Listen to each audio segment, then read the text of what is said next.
म्हणून या राज्यातल्या तमाम शेतकऱ्यांना तुमच्या जोळीमध्ये मताचं दान टाकलं। राज्यामध्ये 20,000 मुख्यमंत्री प्रशिक्षणार्थी आहेत। तुम्ही हे गावागावात गेला, घराघरात गेला, राज्य सरकारच्या होत्या नव्हत्या सगळ्या स्कीम सांगितल्या, खोट्या नाट्या।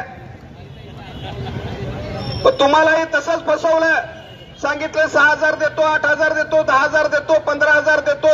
ह्या सगळ्या स्कीमा लोकांच्यापर्यंत पोहोचवा। सरकार कसं चांगलं आहे हे लोकांना सांगा। तुम्ही ते सांगण्याचं काम केलं। तुम्हाला सांगितलं की तुम्ही हे काम केल्यानंतर तुम्हाला सरकारमध्ये आम्ही सामावून घेऊ, पण सरकारमध्ये सामावून घेण्याची भाषा दूरच।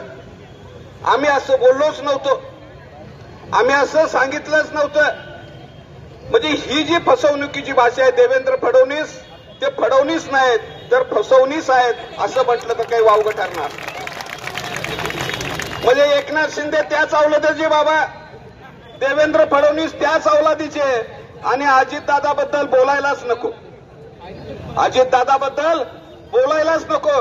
हे सरकार एवढं म्हणजे मादरचोद शब्द वापरणं बरोबर नाही, पण हे सरकार एवढं मादरचोद आहे, हे सरकार एवढं मादरचोद आहे की या सरकारनं बाबा निवडणुकीपूर्वी शक्तीपीठ